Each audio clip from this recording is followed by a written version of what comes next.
Tarde a todos. Nós vamos dar início à nossa reunião de apresentação dos resultados de revisão do plano diretor, tanto os resultados decorrentes das audiências públicas, tanto de contribuições enviadas por e-mail ou pessoalmente à prefeitura.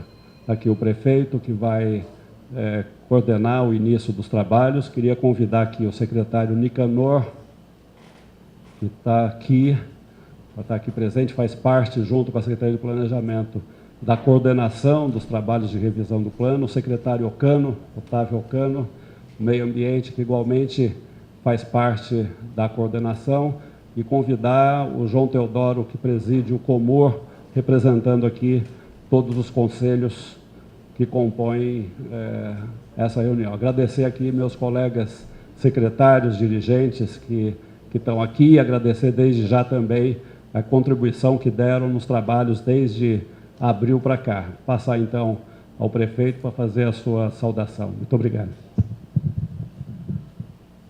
Boa tarde a todos. Dar as boas-vindas a esse encontro. É a segunda reunião de apresentação do resultado da revisão do nosso plano diretor. A primeira fizemos hoje pela manhã com os vereadores da Câmara Municipal.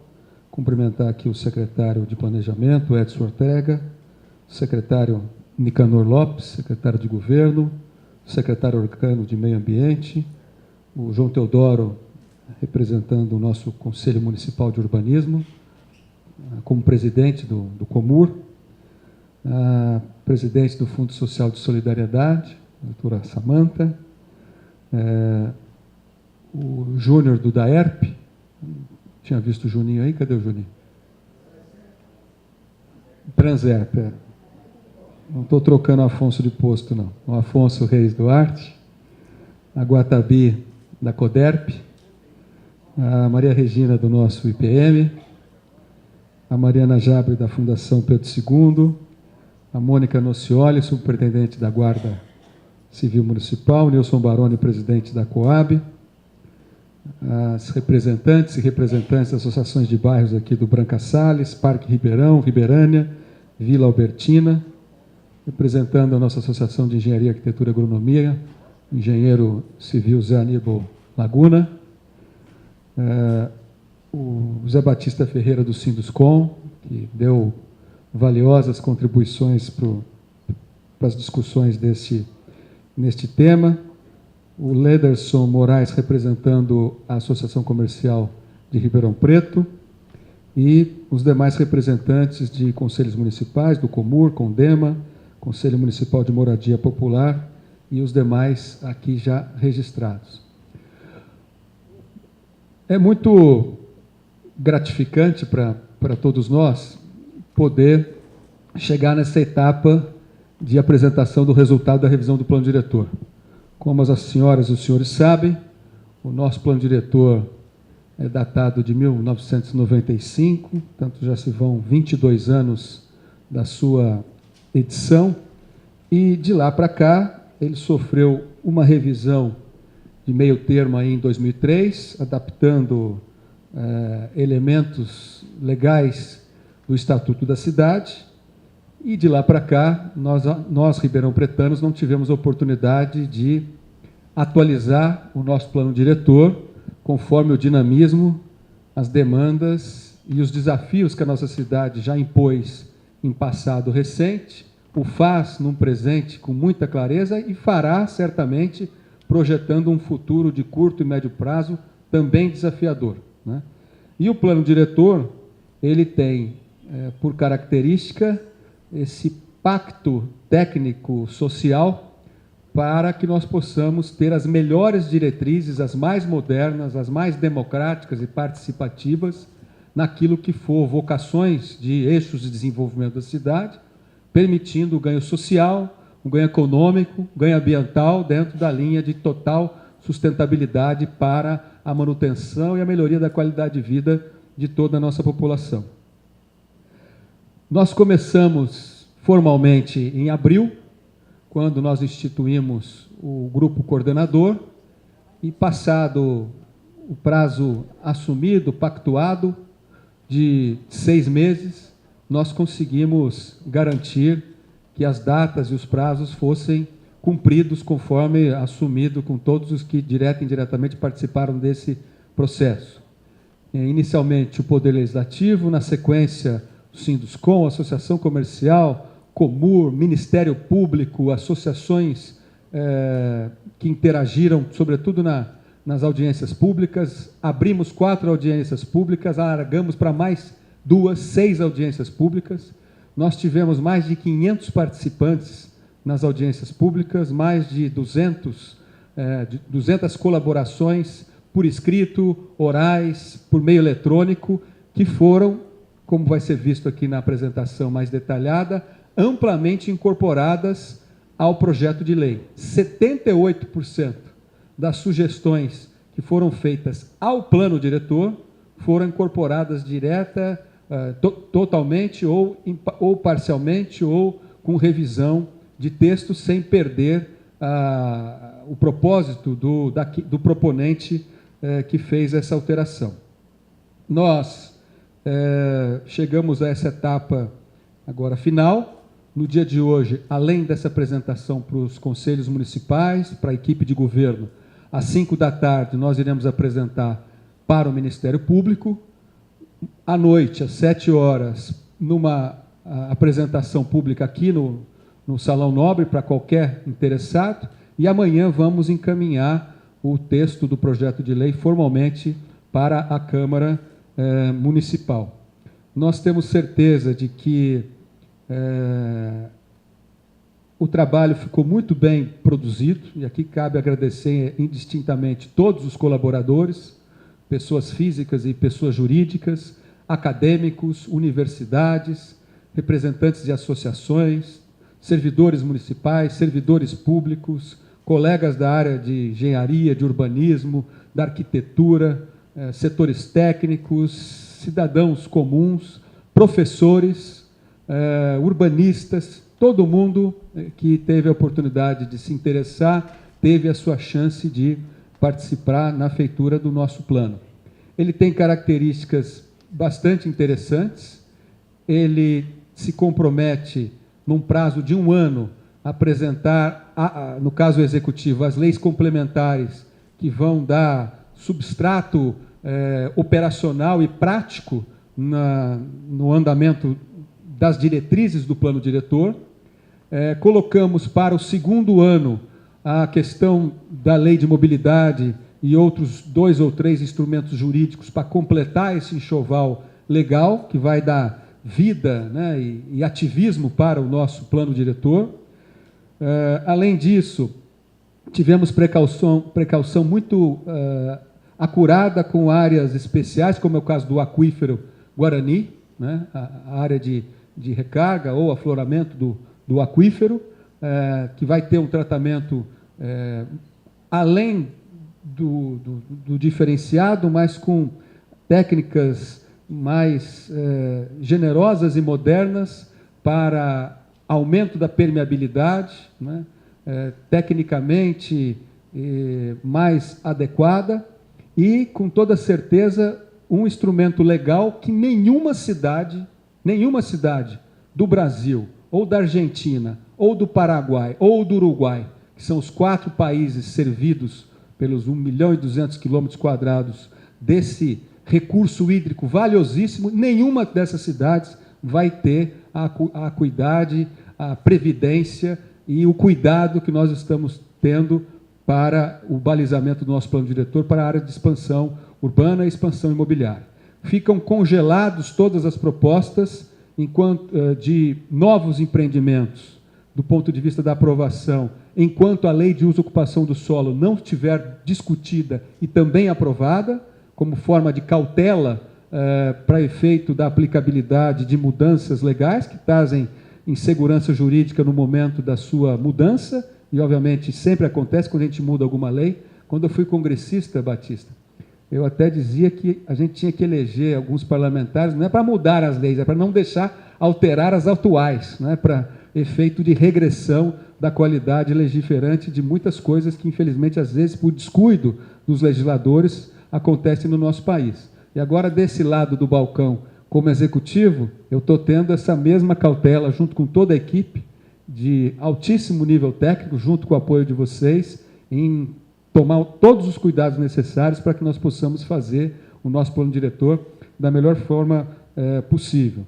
Incluímos as questões de zona especial de interesse social, as contrapartidas solidárias, né, que são as chamadas cotas de solidariedade, enfim, todas as sugestões e aprimoramentos modernos, participativos e de interesse público que apareceram, né, nós incorporamos devidamente no texto, pelo bom trabalho feito pela equipe do planejamento, meio ambiente, sociedade civil organizada e com o cuidado da responsabilidade jurídica da Secretaria de Negócios Jurídicos da nossa Prefeitura. Então, eu queria, com esses agradecimentos, parabenizar a todos mais uma vez, assim como fiz hoje pela manhã. Fiquei feliz, emocionado, orgulhoso, né, pelo trabalho que foi feito, e tenho certeza de que nós estamos dando um passo para a nossa cidade e para o futuro dela e das próximas gerações, talvez sem a dimensão da verdadeira importância que isso terá efetivamente e que o tempo haverá de mostrar nos próximos anos o que está sendo feito, o que está sendo produzido por todas as senhoras e todos os senhores que participaram desse processo. As cidades, elas são os principais e maiores artefatos que os seres humanos foram capazes de fazer na nossa existência, desde esses primórdios da existência humanoide, na forma erecta ou as suas variáveis, há mais de 300 mil anos. E essa direção para as cidades é um caminho sempre antinatural da existência humana, até porque nós não fomos feitos inicialmente para morar em cidades, nós fomos feitos para morar em aldeias. Só que com o crescimento, o advento tecnológico, o aprimoramento do conhecimento que a gente foi capaz de desenvolver, elas, ao longo da existência da humanidade, não só se transformaram de elementos de diferenciação de nível de conhecimento e de equidade e parcimônia e de desenvolvimento social, como também foram elementos de poder entre nações e entre regiões no nosso planeta. Hoje, esse desafio vai além disso, né? Nós temos que tornar as nossas cidades, somente as do porte de Ribeirão Preto, que já sofreram consequências da falta de previdência do passado, soluções curativas, inteligentes, modernas e baratas para reverter alguns problemas de ocupações inadequadas, submoradia, pessoas distantes do ponto de vista da sua qualidade de vida e recuperar o tempo perdido e esse espaço que, em algum tempo, essas oportunidades não foram oferecidas para elas. E fazer do futuro uma pactuação de que nós vamos trabalhar para que esses retrocessos jamais venham a acontecer e que a gente tenha uma cidade fluida, uma cidade com mobilidade, uma cidade amigável para os seus moradores e para os seus visitantes, sem problemas de abastecimento, sem problemas de infraestrutura, com um convívio com os recursos naturais, principalmente as nossas áreas verdes, os nossos parques, as nossas praças, os nossos elementos de zeladoria, sempre muito bem cuidados e planejados, onde o crescimento econômico traga benefício socioeconômico, sem prejuízo ambiental e sem aumento das distâncias sociais. E o plano diretor, na verdade, é um elemento basilar para que a gente possa ter isso como exemplo para o resto do Brasil, e usando a nossa cidade de Ribeirão Preto. Então, vocês tenham a certeza de que, ao final desse trabalho, com o fim do aprimoramento que será produzido no Poder Legislativo e a institucionalização na forma de lei deste plano diretor, nós haveremos de dar um salto fantástico do ponto de vista dos elementos de planejamento, de crescimento e desenvolvimento da cidade. Então, com essas palavras, eu queria agradecer a todos pela vinda. O secretário Ortega vai abrir a reunião de apresentação dos resultados. Em seguida, nós vamos ouvir o doutor Lanchotti, o Zé Roberto, e para que a gente possa ter aqui um detalhamento e informações mais acuradas de tudo que foi oferecido, principalmente as bases mais importantes desse bom trabalho que foi feito ao longo desses 6 meses. Então, vou passar a palavra. Eu não vou poder ficar até o final, porque tenho que depois seguir para um outro compromisso, e depois, às 5 da tarde, também vou lá no Ministério Público. Mas eu queria, mais uma vez, agradecer a presença de todos, e aqueles que gostarem da apresentação e quiserem ter uma outra intimidade com ela ainda hoje, podem voltar às 19 horas para ver se ficou alguma coisa de fora que a gente acaba não vendo, né?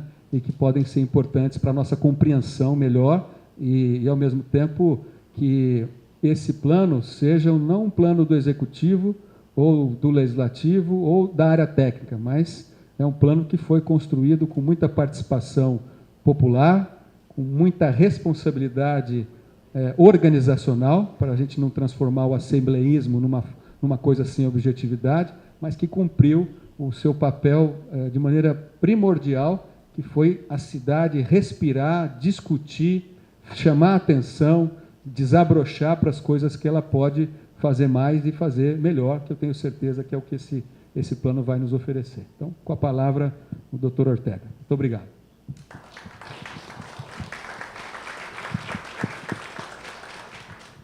Muito obrigado, prefeito. Nós vamos iniciar, então, aqui a apresentação. Não queria fazê-lo, prefeito, antes de, mais uma vez, agradecer aos secretários, né, da Casa Civil e do Meio Ambiente, que, junto comigo, coordenaram os trabalhos. Devo dizer que o secretário Rui Salgado iniciou esse trabalho pela Secretaria de Planejamento, junto conosco, eu, à época da Coab, e coube a mim sucedê-lo nesse trabalho. E queria agradecer a equipe técnica, na pessoa do Lanchotti e do Zé Roberto, que lideraram todo esse trabalho técnico e me aturaram, né, com todas as exigências ou as sugestões que eu vinha recebendo e tinha que repassar no processo de aprimoramento. Queria agradecer muito, em nome deles, toda a equipe, né, que se empenhou, inclusive nesses feriados todos, finais de semana, tudo mais. Então, dizer que aqui, nesta apresentação, tem um roteiro aqui, o que nós vamos tratar. Alguns nós vamos passar mais rápido, o prefeito já abordou alguns, mas essa apresentação vai estar disponível no site da Prefeitura amanhã, após a protocolar na Câmara, vai estar na íntegra toda essa apresentação. Então, o histórico do processo, os atos publicados, as reuniões e audiências, vamos falar da divulgação do processo, da participação dos munícipes, técnicos e conselheiros, as estatísticas de participação e contribuições, o processo de acolhimento das propostas, a estrutura do projeto de lei e as próximas etapas após essa que nós estamos aqui executando. Em março, dia 27, o prefeito constituiu, pelo decreto 98, o Comitê de Política e Desenvolvimento Urbano e Habitação. Entre um dos pontos era o plano diretor que esse comitê tinha a incumbência de startar e propôs ao prefeito, já em seguida, a publicação, né, da portaria definindo a coordenação e assessoria técnica para a revisão do plano diretor. Então, coordenado, como disse antes, pela Secretaria de Planejamento, a Secretaria do Verde, Casa Civil e Coab, e composta pela assessoria técnica dessas secretarias que eu acabei de mencionar, e, além delas, Secretaria de Infraestrutura, Negócios Jurídicos, Transerp e Daerp. Claro, além dessas, assessoria técnica, apoio de todas as outras secretarias e organismos municipais que nos ajudaram muito em todo esse trabalho e são mencionados no texto que vamos encaminhar à Câmara Municipal. Aqui o ato do Executivo, do prefeito, que declara aberta o processo de revisão e chama as audiências públicas. Na Secretaria de Planejamento, abrimos um processo formal para fazer todo o acompanhamento e angariar toda a documentação para formar um acervo em relação a todo esse processo, além de uma mídia com todas as gravações, as audiências que foram realizadas. De abril a agosto, portanto, teve o trabalho técnico com as reuniões, né, com os técnicos, com os vereadores, com promotores, com os secretários, diretores, presidentes da administração direta e indireta e várias outras reuniões técnicas realizadas. Divulgado amplamente no site da Prefeitura, com links para toda a ordem de documentos em relação ao plano diretor. Na tela seguinte tem lá a Secretaria de Planejamento com todos os detalhes do plano diretor, o texto base, os mapas, todas as informações aí. Então, amplamente divulgado na imprensa, os 2 principais jornais com várias divulgações, em redes sociais também, dezenas e dezenas de tópicos, né, divulgando os trabalhos de revisão do plano diretor. Usamos muito e-mails eletrônicos para mandar também, até para esse grupo que está aqui dos vários conselhos, sempre procuramos mandar muitas informações. E aí foi produzido, então, o texto base ao final de agosto, início de setembro, e foi esse texto que foi utilizado nas audiências públicas que vocês participaram. 6 audiências, a primeira com esse público que está aqui, com os diversos conselhos e membros da Prefeitura, dirigentes da Prefeitura, outras audiências com a sociedade em geral, e essas audiências realizadas aqui, no Palácio Rio Branco, ou no auditório na Alfeu Gasparini, lá no Ipiranga. Aí algumas fotos dessas reuniões, inclusive as reuniões temáticas que aconteceram no dia 6 de setembro. Então, aí tem os diversos registros aí. Todas as reuniões, né, com bastante participação, foram muito importantes, como o prefeito já disse, né, todas as audiências filmadas e disponíveis no site da Prefeitura, durante todo o processo foram disponibilizadas. As contribuições que recebemos, tanto nas audiências, quanto em mãos na secretaria, em ofícios, quanto por e-mail, uma quantidade muito grande enviadas por e-mail, que nós divulgamos isso amplamente, e foi muito bom. Aí uma estatística sobre as 6 audiências, presença 504 pessoas, 121 usaram a palavra e fizeram, elas e mais outras pessoas por meio eletrônico, 242 propostas de contribuições em torno do plano diretor. Aí, destacando as principais contribuições, vindas do Comur, pessoas do Comur, do CONDEMA, do Conselho de Moradia, da OAB, da ACIRP, do Sinduscom, da Associação de Engenharia e Arquitetura, pessoas da USP, professores, estudantes, da Moura Lacerda também, da Unip, vereadores, munícipes, lideranças comunitárias, profissionais liberais, especialistas. Tivemos, como disse o prefeito, uma contribuição muito rica desses diversos segmentos. Essas manifestações, os 3 primeiros blocos, os 3 primeiros itens aqui, o bloco das que foram acolhidas parcialmente e não acolhidas. Nós vamos detalhar isso depois. E esse segundo bloco, as que eram pertinentes a outra legislação, medidas de esclarecimentos e manifestações sem propostas.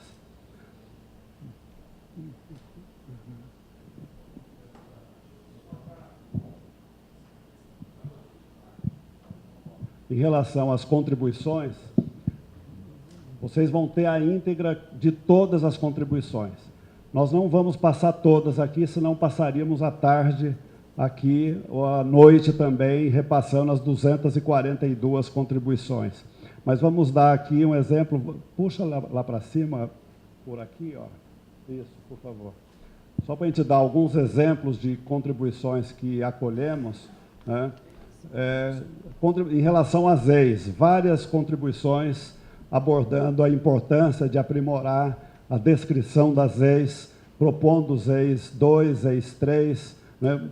E foram acolhidas, às vezes com outra redação, então foi aprimorado, e vocês vão verificar que as preocupações que vocês tinham, o Comur também fez observações sobre isso, foram acolhidos e o texto aprimorado. Aí, muitas acolhidas, O prefeito comentou aqui sobre a cota de solidariedade, que foi proposta, também foi acolhida com outra nomenclatura, contrapartida solidária, e não exclusivamente para construir moradia, mas em favor das condições de habitabilidade, a favor, sim, de melhorar o déficit, mas não só o déficit quantitativo, mas o déficit qualitativo também. Então, uma redação que acreditamos que pode ser muito favorável ao que pretendemos, todos nós pretendemos. Vai passando, e podia parar, sobretudo das entidades que estão aqui, né? Também tinha uma preocupação em relação a um dispositivo que o pessoal da USP apresentou, que estava previsto que não precisaria, na cessão de áreas públicas, na concessão de áreas públicas, não precisaria usar o processo de licitatório. E retiramos esse item porque a lei estabelece quando não pode ter processo licitatório. É muito restritivo isso. Então, para não ter dúvida de estarmos aqui criando algum dispositivo nosso, acolhemos a proposta de retirar esse dispositivo para não restar dúvida nenhuma. Da CIRP, muitas contribuições acolhidas em relação ao centro da cidade, de revitalizá-lo, de privilegiar a presença dos serviços públicos na região central, foi acolhido. Em relação a serviços de saúde, vinculado ao SUS, também ser descentralizados esses serviços, também foi acolhido. Uma quantidade muito grande de boas propostas que a CIRP nos apresentou.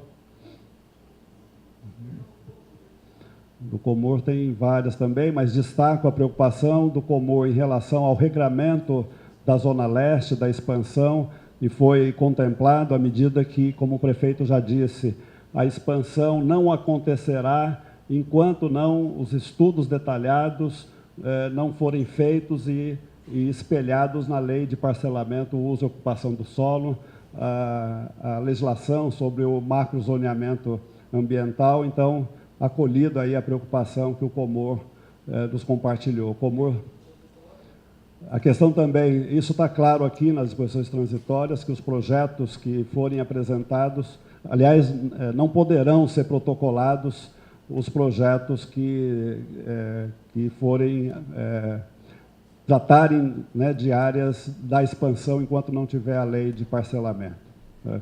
E os projetos que estiverem em andamento na área do perímetro, eles poderão continuar sendo tratados na legislação atual. Então, a transição está bem descrita aí, creio que vai estar equilibrado. Então, não para o que está andando, né, o que estão nas áreas hoje, onde é possível, mas nas novas áreas não é possível acolher novos projetos. Muito obrigado, prefeito. Obrigado. Aí do Comor, tem mais... Aí tem os vereadores, né, várias, da vereadora Gláucia, preocupação com o centro da cidade, de revitalizar o centro, então foi acolhido. Do vereador Marcos Papa, também em relação às EIs, foi acolhido. Em relação à Zona Leste, área de recarga, foi acolhido. Do Fundo do Bem-Estar Animal, foi acolhido. A questão do idoso também, a preocupação do idoso, a diretriz mais explícita, foi ajustado o texto. A diretriz que o prefeito nos deu, e nós também, para a equipe técnica, tudo que pudesse ser acolhido para aprimorar o texto, iríamos acolher. Tinha algumas coisas que na verdade, não era essencial alterar, né? Não ia fazer diferença, mas a diretriz foi: vamos alterar para que as entidades, as pessoas se enxerguem no texto, porque se aquela alteração era importante para aquele conselho, para aquele setor, não há porquê, se ajuda, não há porquê não acolher, e fizemos isso, daí a razão de ter dado um percentual tão alto de acolhimento, quando o prefeito aqui explicou para vocês. Pode. Isso aqui, como eu disse, vocês vão ter na íntegra isso, todos os detalhes a respeito disso. Então, voltando aqui, daquilo foi feita análise pelo Comitê de Desenvolvimento Urbano, das contribuições, foi dado diretriz para o grupo técnico, para a sistematização de como deveriam analisar um pouco dessa forma, como eu mencionei aqui, procurar acolher o máximo possível. Aliás, deixa eu comentar aqui uma preocupação do Ives, do Comor também, em relação à questão de apresentação ao Comor, né, que a lei estabelece que tem que apresentar ao Comor. Então, eu expliquei lá no dia, volto a explicar, que nós tivemos duas oportunidades, né, principais de apresentar ao Comor e recebemos contribuições expressivas e creio que quase todas, se não todas, as observações que o Comor fez foram acolhidas. E, portanto, estamos em conformidade, né, com a legislação estabelece. Enviamos, como está ali, para o setor jurídico, para a Procuradoria, para fazer análise, como o ritual determina, e para a Casa Civil, né, preparar, fazer a sua análise, submeter ao prefeito, e será encaminhado, como disse o prefeito, amanhã para a Câmara Municipal. O resultado das contribuições, então, 165 propostas das 242 tinham relação com o plano diretor. As outras contribuições tinham a ver com outras leis ou eram medidas de esclarecimento, a gente vai mostrar em seguida. Mas, só voltando àquela 68 propostas, por cento, né, 165 propostas, das 165 propostas foram acolhidas.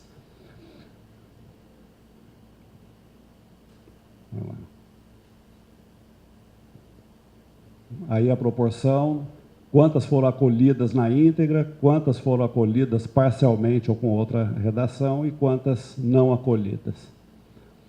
Aí sim, a proporção 78% acolhidas e 22% não acolhidas. As contribuições ao plano diretor.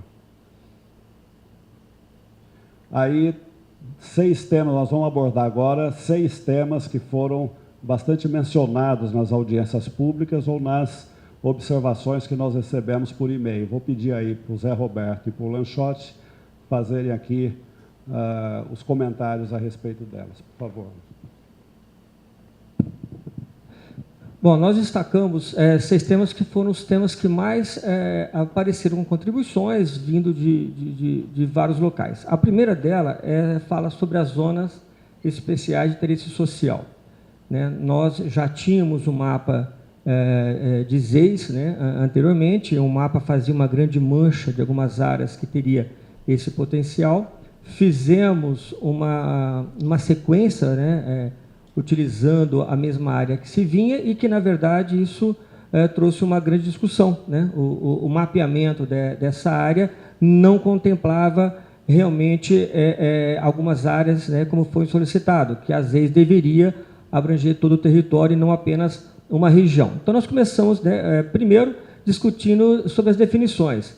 Né? A Ana Luísa, aqui presente, esteve conosco em várias audiências, né, trouxe algumas propostas, a gente fez novamente pesquisas sobre como esse tema é tratado, principalmente pelo Ministério das Cidades, e nós conseguimos classificar as ZEIS em 2 modelos. As ZEIS 1, né, elas são áreas que estão dentro do perímetro urbano, que são áreas desocupadas, subutilizadas. E as ZEIS 2 eram áreas que já estavam sendo ocupadas com algum tipo de assentamento e que nós vimos a possibilidade de regularizá-los ou não. Então, a partir dessas 2 definições, né, fizemos a primeira análise do mapa da cidade, onde a gente fez um filtro em todos os lotes dentro da zona urbana que tinham mais de 10 mil metros quadrados e que tinham menos de 5% de área ocupada.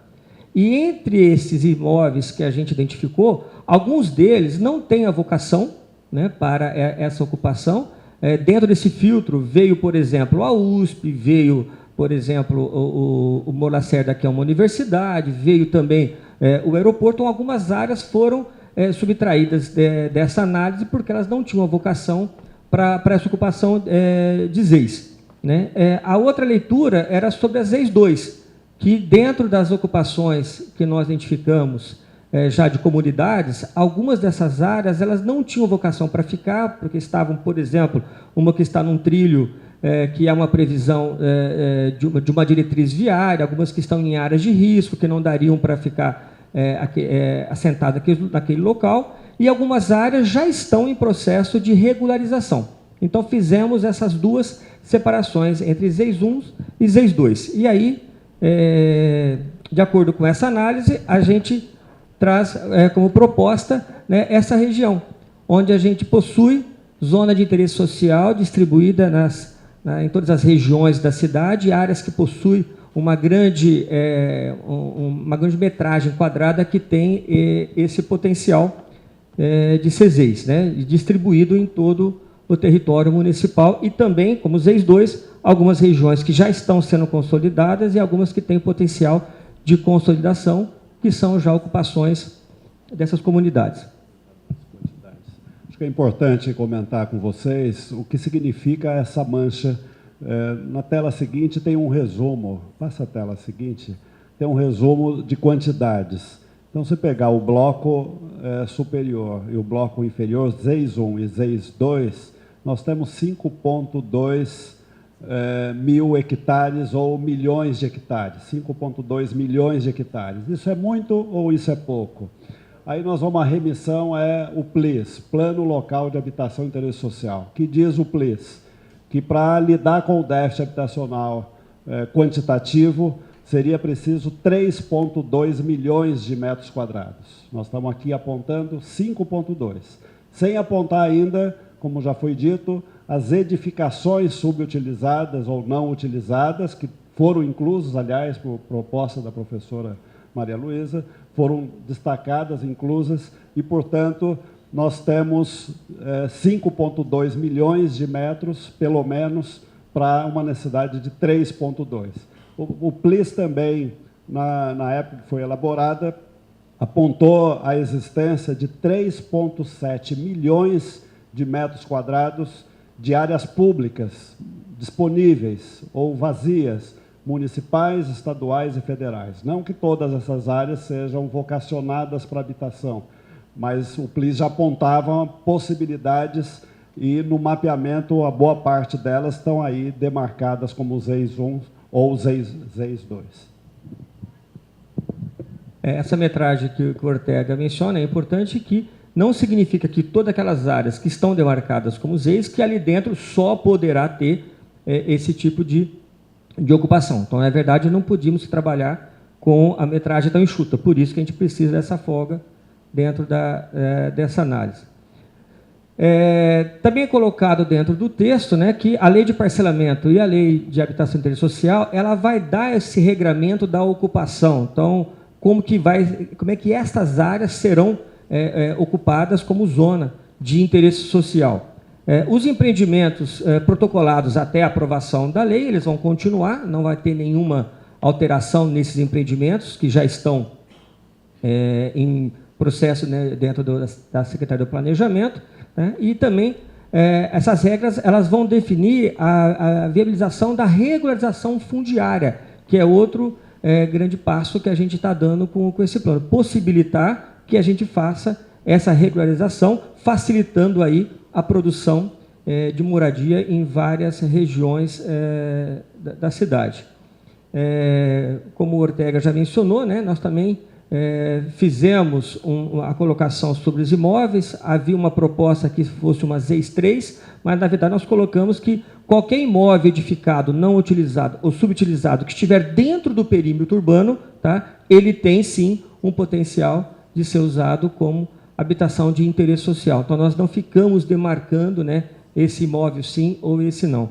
E aí, também, qualquer área, mesmo estando fora da zona de interesse social, ela pode sim ter um empreendimento, né, destinado a esse público, né, se houver interesse do proprietário e, obviamente, se ele se enquadrar no que vai contemplar a lei de habitação de interesse social, que é outro grande avanço que nós estamos tendo em Ribeirão Preto. Novas áreas poderão surgir também com a lei de parcelamento, uso e ocupação do solo, que virá o ano que vem, ou com a própria lei de habitação de interesse social. Pode ser que novos estudos apontem outras áreas também a serem demarcadas como ZEIS 1 e ZEIS 2.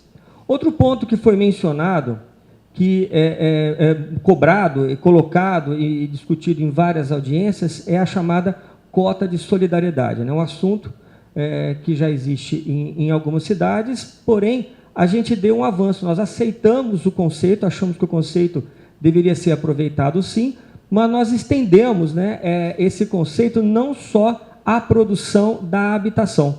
Então, o que nós estamos propondo, né, é trabalhar com o conceito com o chamado contrapartidas solidárias, para que a gente possa também utilizar essa solidariedade do investimento, não só na habitação, mas em todo o entorno, que eu consiga criar equipamentos que são necessários para aquela população, que eu consiga trabalhar com a urbanização de entorno e outras necessidades que aquela população tem, e não só na habitação. Então, isso poderia ser tratado dentro dessa contrapartida solidária. E os detalhes dessa contrapartida, ela vai acontecer também na lei de parcelamento, uso e ocupação do solo, que ela vai regrar em que momento que eu transfiro para a habitação, em que momento que eu posso transferir para além da habitação.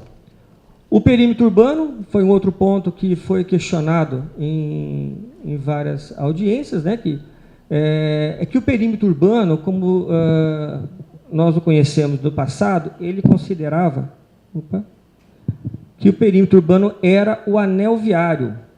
E nós temos, né, na verdade, ocupação além do anel já há muito tempo. Então, nós estamos assumindo que o perímetro urbano da cidade, ele engloba toda a mancha, é um polígono que pega toda a mancha já urbanizada. E, com isso, alguns vazios urbanos vão ficando aqui dentro, né, e, dentro do texto, vocês vão ver que há uma prioridade à ocupação para esses vazios urbanos. Então, a lei de parcelamento trará os incentivos para que esses vazios que já estão próximos à infraestrutura hoje existente, eles tenham a prioridade da sua urbanização.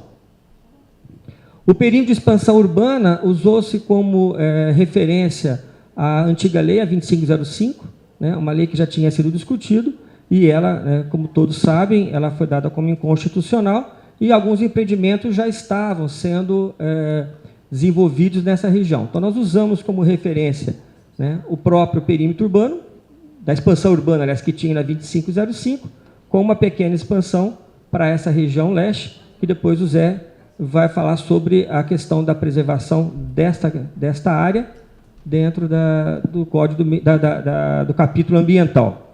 Para chamar a atenção, né, dos destaques que nós temos de percentual, o perímetro urbano passaria a ocupar 42% de todo o território, a expansão urbana seria mais 22%. Um comparativo do que isso significa, né? Na 2505, nós tínhamos a de uma área urbanizada 14 hectares, e somada a área urbanizada com o que se tinha de expansão, né, chegava-se a 390, quase 400 quilômetros quadrados. Né? E a proposta é 425 quilômetros quadrados, ou seja, a área de limite que se tem, tá, não é muito maior da área que se previa em 2012. Né? Então, nós não tivemos uma área. A impressão que dá é pela imagem, mas, na verdade, é porque a mancha urbana está sendo assumida diferente do que era no perímetro urbano. O outro ponto que nos foi contribuído, e muitas colocações, como ficariam os procedimentos transitórios, né, processos que estariam já em tramitação dentro da prefeitura, qual seria o comportamento. Então, nós criamos, né, um capítulo de procedimentos transitórios, né, que vai ficar entre a aprovação do plano diretor e até a aprovação da nova lei de parcelamento, uso e ocupação do solo, né, é que nenhum procedimento novo vai ser aberto na área de expansão urbana. Então, dentro do perímetro urbano, tá, os empreendimentos poderão continuar sem nenhum problema, naqueles vazios todos, que já é uma área grande para se ocupar. Fora do perímetro urbano, dentro da expansão urbana, nada novo vai ser protocolado antes da definição da lei de parcelamento, uso e ocupação do solo. Porém, todos os processos administrativos que já estão, né, tramitando dentro da Secretaria de Planejamento e a Secretaria do Meio Ambiente, eles continuam tramitando dentro das luzes aí das leis que possibilitaram o seu processo. Então, não haverá nenhum prejuízo né, para qualquer empreendimento que já esteja em andamento. A preocupação, né, com as UI, né, então, na verdade, nós temos já essa preocupação desde já com áreas de empreendimento que estão dentro do perímetro urbano, porém em cima de área de recarga do aquífero Guarani. A Secretaria do Meio Ambiente pode, a partir de estudos que ela solicite daquela área, fazer novas exigências, se achar que forem necessárias aí para a preservação do aquífero. E os processos de andamento continuam aí sem nenhum problema. O Zé vai falar um pouco sobre a preservação do aquífero. Esse é um outro tema importante, não gerou tanta discussão, na realidade, mas que é um tema novo, a maneira como ele foi abordado e tratado no plano diretor, e então cabe esclarecimentos e recebemos contribuições e acolhemos essas contribuições. Na realidade, quando a gente fala a respeito de aquífero Guarani, no plano diretor, é importante ressaltar que o plano diretor nunca tratou de aquífero Guarani, né? Ele tinha, na realidade, o macrozoneamento ambiental que apontava e aponta as áreas de recarga do aquífero Guarani, mas nenhum dispositivo de proteção, nenhuma diretriz em relação à ocupação dessas áreas. Então, pela primeira vez, de fato, o plano diretor traz diretrizes concretas de proteção do aquífero Guarani, assumindo que essa proteção vai muito além da questão da permeabilidade, que isso sempre foi o que norteou as discussões a respeito de ocupação da zona de recarga ou da zona leste. Toda vez que surge um empreendimento, surge aquela discussão de que isso é prejudicial ao aquífero Guarani. Por quê? Porque está impermeabilizando o solo. Na realidade, nós já temos na nossa lei, tanto o Código do Meio Ambiente quanto a Lei de Parcelamento do Solo, a obrigatoriedade de uma reserva 75% maior do que no restante do município de áreas verdes, que é o 35%. Isso está sendo assumido pelo plano diretor. Então, hoje, é uma diretriz concreta, direta, dentro do plano diretor dessa reserva. O plano diretor traz a possibilidade da ocupação planejada da Zona Leste, que potencialize a recarga do aquífero Guarani. Então, nós estamos assumindo aquilo que a técnica fala. Nós podemos fomentar e ampliar a recarga através de bons processos de parcelamento do solo regrados, por meio de estudos que serão desenvolvidos. Nós temos a preocupação e trouxemos a preocupação não somente quanto à quantidade, a quantidade está prevista, né? Mínima de 35% de áreas permeáveis. Mas vai além disso, porque nós estamos preocupados com a qualidade da água que vai ser infiltrada. Então, se estabelecermos comparativos entre a ocupação atual, né, a área rural, na sua maioria ali na Zona Leste, plantio de cana, nós estamos trabalhando não somente o percentual, os 35%, que tem a capacidade, por projetos de drenagem, por projetos técnicos, de conseguir a mesma quantidade, mas a gente vai além disso, buscando uma maior quantidade da água infiltrada associada à qualidade dessa água.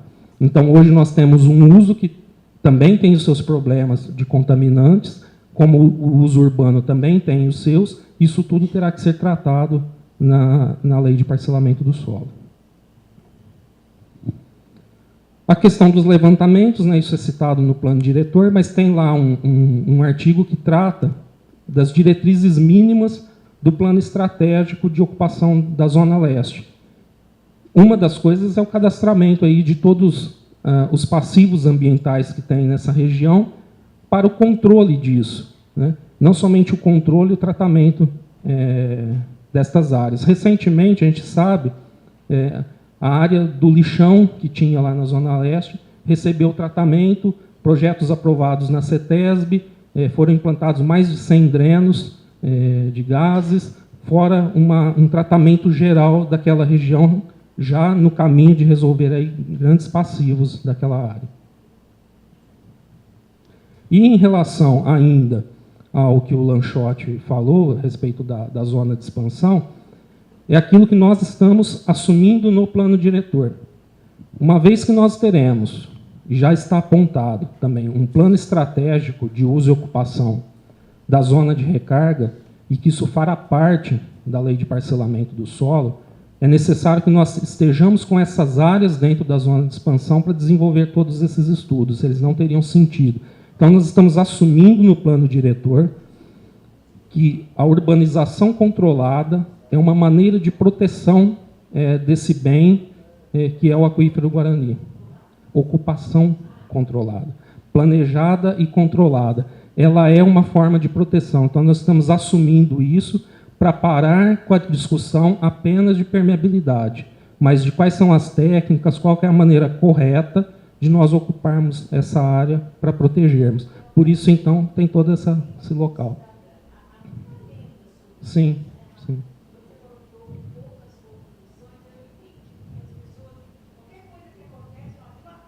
Exatamente.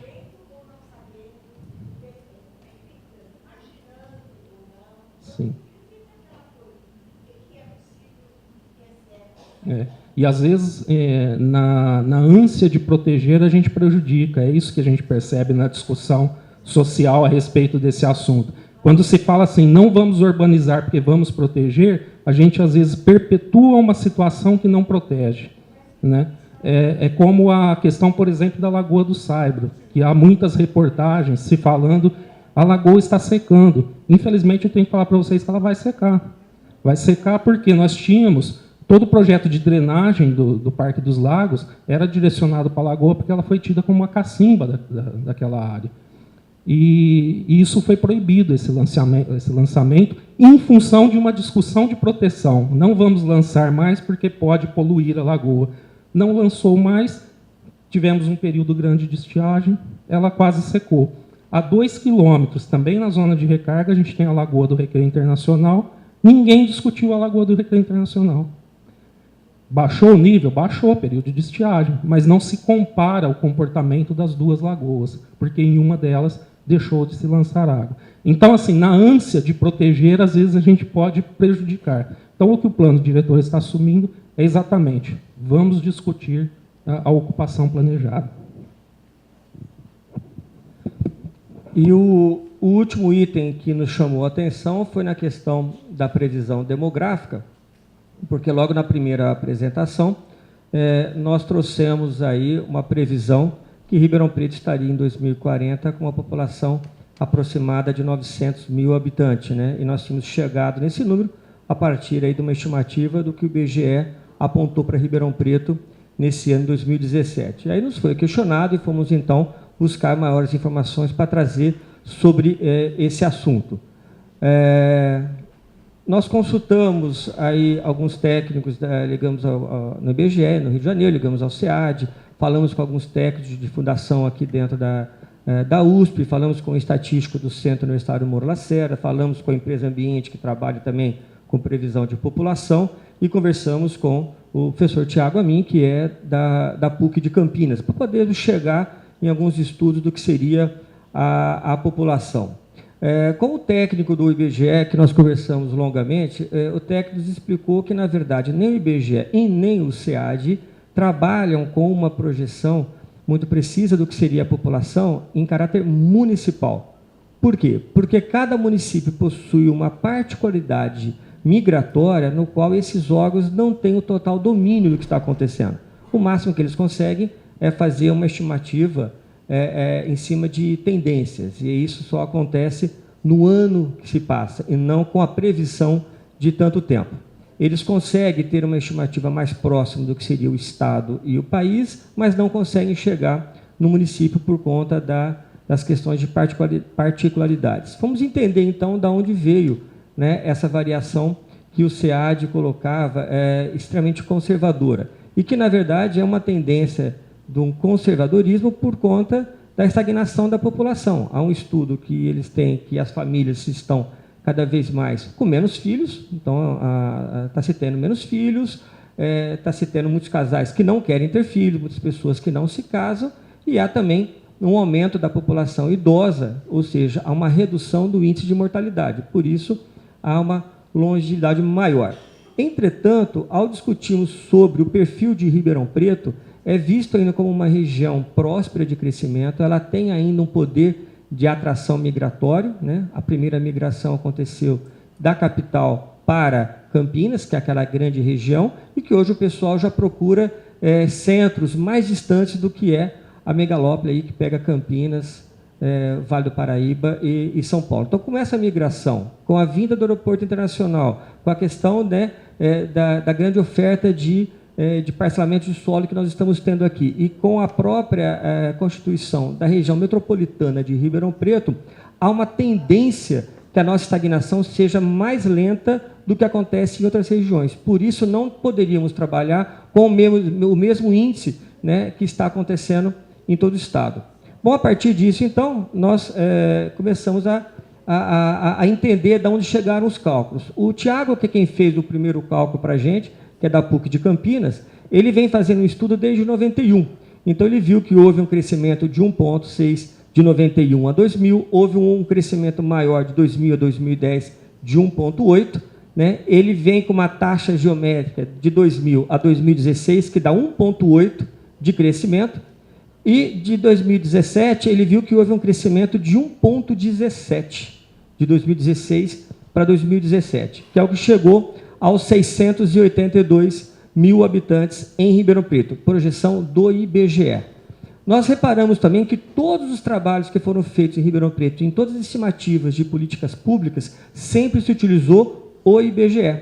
Então, analisando esses dados, ele faz uma estimativa que varia na situação mais conservadora, que seria um crescimento de 1%, em 20 anos, chegaria a 833, e a menos conservadora, que seria de 1,5%, que daria uma população de 918. Então, quando ele apontou pela primeira vez em torno de 900, foi desse cálculo que ele chegou. Então, esse era o estudo feito, né, pelo Tiago.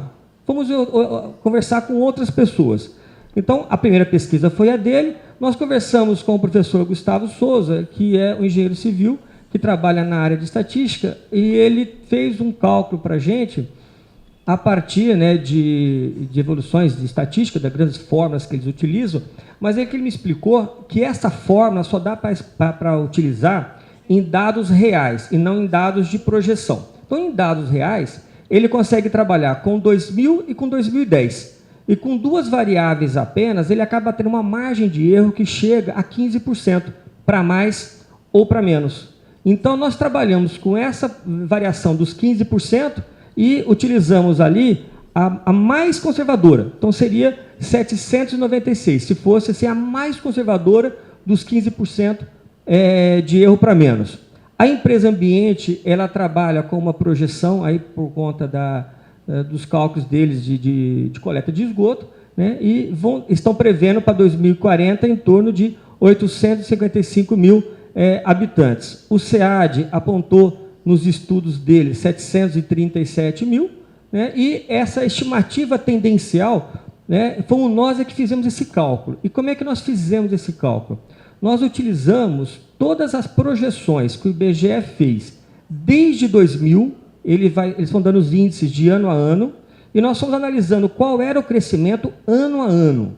E aí nós fomos ver que existe, sim, uma diminuição muito lenta dessa população. Ou seja, a estagnação está muito lenta em Ribeirão Preto. Nós seguimos a tendência dessa estagnação da velocidade. Então, você percebe que ela está reduzindo, mas muito mais lento do que o próprio Estado. Então, a gente foi utilizando esse mesmo raciocínio, né, de reduzindo, e nós chegamos a uma população de 852 mil em 2040.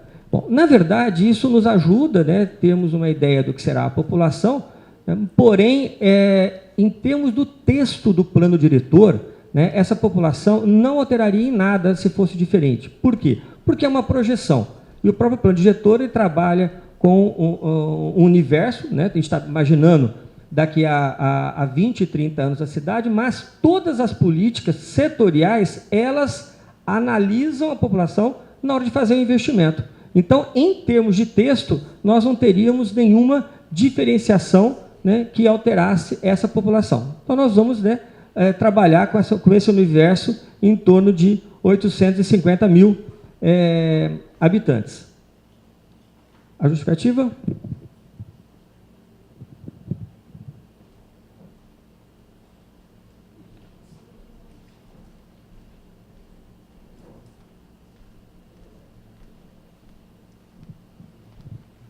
Bom, em relação à justificativa, o texto que antecede o encaminhamento do projeto de lei, ele tem 109 páginas a justificativa. Eu fiquei impressionado, o texto tem 78 páginas, o texto do projeto. Aí verificamos que perto de 25 páginas da justificativa aborda o contexto regional, questão demográfica, questão econômica, questão social da região de Ribeirão Preto. Outras 25 páginas, perto de 25 páginas, aborda a questão local, também demografia, questões de desenvolvimento urbano, econômico, social. E tem outras 25 páginas que tratam de políticas setoriais, educação, saúde, cultura, etc. E 28 páginas tratam da revisão do plano diretor. Teve um momento que nós ficamos, olha, será que faz sentido ter 80 páginas tratando dessas outras questões e 28 tratando da revisão do plano? Eu fiquei com muita dificuldade em cortar, né? Você fala, ninguém vai ler 108 páginas, era 160 na proposta anterior, né? Nós reduzimos para 108. Né? Aí eu fui ler e li integralmente, é muito rico a quantidade de informações que o grupo, a equipe técnica reuniu, são informações muito valiosas. Aí a nossa opinião, e estou aqui compartilhando com vocês, é de manter essas informações, né, e destacando como é que está estruturado, para quem for ler, né, saber como é que está estruturado, e aproveitar essas informações que a Prefeitura conseguiu reunir, vai estar no site, vai estar disponível o tempo todo, e pode ser uma fonte de consulta importante. Daí, então, a razão por manter um texto de justificativa que, como disse, aborda toda a parte histórica regional, local, das políticas públicas, e ao final do processo de revisão do plano diretor, abordando as questões metropolitanas, desenvolvimento urbano, econômico, habitação, meio ambiente, desenvolvimento sustentável e a legislação complementar que vamos ter em relação ao plano diretor.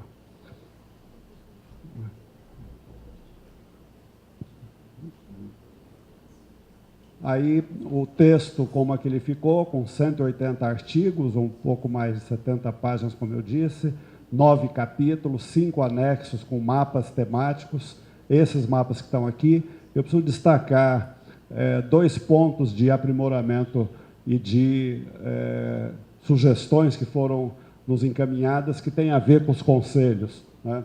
Um é em relação à frequência de reunião dos conselhos. Nós recebemos observações que nós temos problema com conselhos, todos têm obrigatoriedade de reuniões ordinárias mensais. E aí uma enorme dificuldade que muitas vezes não tem assunto para discutir todo mês. E são obrigados os secretários ou dirigentes a chamar a reunião para dizer que não teve, porque senão o Ministério Público pode questionar o porquê não fez a reunião. Porque está lá na lei que a reunião ordinária é mensal. Nós estamos colocando dispositivos que as reuniões de todos os conselhos ordinárias são trimestrais e extraordinárias quantas o conselho quiser. Se o conselho quiser continuar fazendo todo mês e tiver pauta, tiver assunto, pode fazer todo mês. Se quiser fazer toda semana, pode também, se tiver assunto. Mas ordinária é a cada 3 meses. Isso racionaliza a energia de todo mundo. Porque muitas vezes a equipe técnica está com um monte de coisa para cuidar, mas tem que ir lá porque tem que cumprir a tabela da lei. Então, não estamos tirando de modo algum prerrogativas de conselho, de reunir quantas vezes foram necessárias. É só não ter uma lei que obriga a fazer todo mês, se não há razão para fazer todo mês. Então, esclarecer isso, que é importante, que é um instituto que estamos, né, um dispositivo que incluímos por essa razão, né? Hoje pela manhã esclarecemos aqui aos vereadores e eles compreenderam também a importância disso. Aqui como ficou, então, a estrutura do plano, né? Capítulo 1, capítulo 2, e temos aqui 2 ou 3 telas que não vou ler, mas é importante vocês terem ideia do que tem aqui. Mas eu tenho dito, eu gostaria muito se a gente pudesse ler o artigo 1º até o artigo 6º, que fala da definição. É 6º, na verdade. O 7º fala dos instrumentos. Vou abrir para mostrar, não para ler, que fala dos objetivos e diretrizes. Eu costumo dizer que, em relação ao plano diretor, vai compreender o que é o plano diretor quem lê esses artigos. Quem lê aqui a definição de plano diretor, né?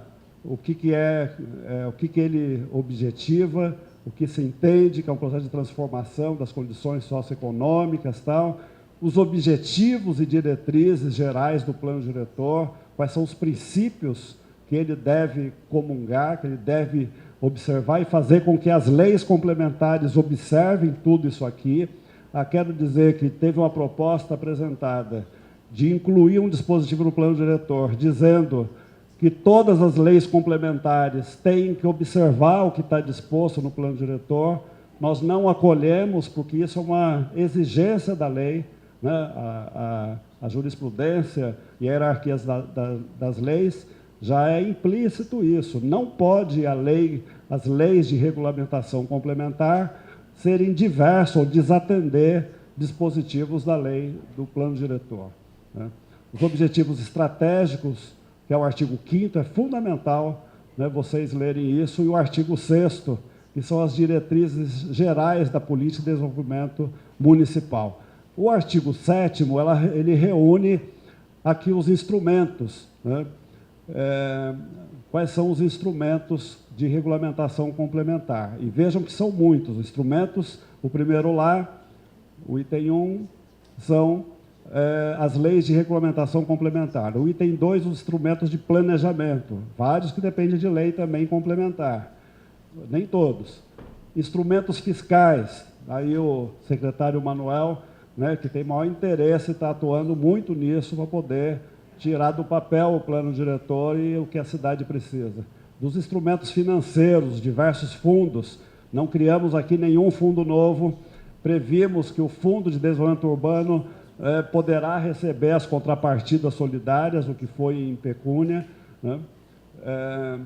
Tinha alguns fundos que não estavam aqui, que já existentes, que foram propostos prevê-los aqui, incluímos, eles já existem, não tinha por que não tê-los aqui, e os instrumentos jurídicos e políticos, que vários desses serão regulamentados na sequência da lei de parcelamento, uso e ocupação do solo.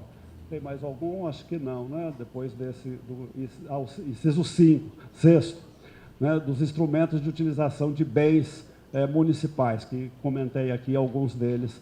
Então, aqui é a estrutura do plano. Então, recomendo novamente, leiam, se possível, leiam até o artigo 6º, que vai ter uma ideia precisa de tudo aquilo que vocês comentaram nas audiências públicas, as nossas reuniões estão espelhadas ali, que é a diretriz para essa cidade, né? O que mais temos? Aí são os outros, o restante da estrutura do plano, pode passar. Isso.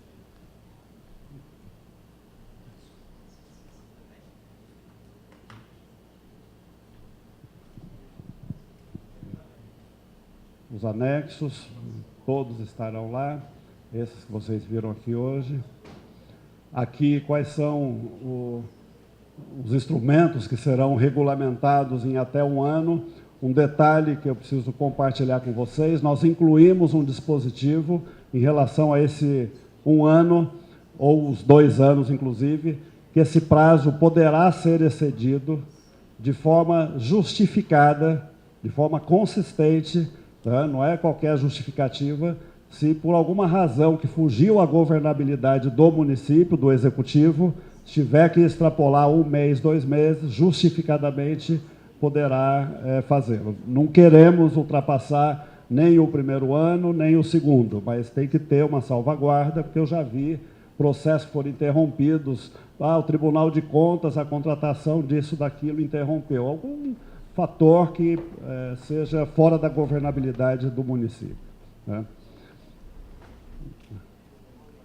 Então, aqui o que vai ser em 2 anos, aqui tem uma quantidade muito grande de instrumentos aqui para regular em até 2 anos, né? O prefeito comentou, seriam 2 ou 3, mas é uma quantidade muito grande, estão lá listados no artigo 6º do plano, do 7º, aliás, que passamos agora há pouco. Hoje pela manhã, nas próximas etapas, hoje pela manhã apresentamos aos vereadores uma reunião muito importante, os vereadores, vários assessores aqui presentes, colocamos para ele a preocupação que foi colocada nas audiências públicas da Câmara alterar tudo, retalhar, tal. Então, isso foi conversado, a importância até porque essa estrutura foi alinhada com eles, né, de não detalhar regulamentações, não trazer regulamentações desse ou daquele dispositivo para o plano diretor, e sim tratar o plano diretor como o nome diz, é um plano de diretrizes, né, claras, o que as leis setoriais e as regulamentações complementares devem observar. E isso foi bem acolhido e eles estão convictos, como sempre tiveram, de que esse deve ser o encaminhamento a prevalecer. Estamos aqui agora fazendo essa apresentação, nesse momento. Faremos, como o prefeito já comentou, daqui a pouco uma reunião no Ministério Público, vamos fazer essa mesma apresentação. Teve um momento que se pensou em entregar ao Ministério Público.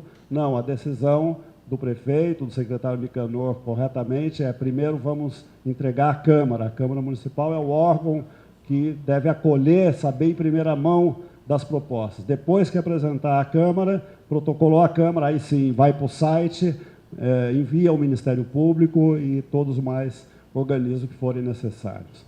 Então, hoje à noite terá a reunião aberta, também a toda a população, a vocês que quiserem estar presentes. Amanhã o prefeito protocola na imprensa, protocola na Câmara, faz uma coletiva à imprensa, e amanhã também dizer que o prefeito colocou para a Câmara os secretários e os técnicos à disposição para apoiar os trabalhos de discussão na Câmara, as audiências públicas que a Câmara terá que fazer, de tal modo que possamos colaborar também nisso. E amanhã também o prefeito assina um ato convocando uma audiência pública para a semana que vem, para tratar da regulamentação do plano diretor. Então, o que nós discutimos, dissemos que imediatamente iríamos já tratar da lei de parcelamento, uso e ocupação, lei de habitação de interesse social, que, aliás, devo destacar que incorporamos vários dispositivos aqui sobre habitação de interesse social proposto por vocês, os membros do Conselho de Habitação, várias propostas e foram incorporados aqui. E o projeto de lei sobre HIS está bastante avançado e brevemente vamos iniciar as audiências públicas a respeito dele. Então, amanhã será publicado isso. E, por final, aqui um agradecimento especial a todos vocês pelo apoio, que nos deram, as sugestões que nos deram. Muito obrigado.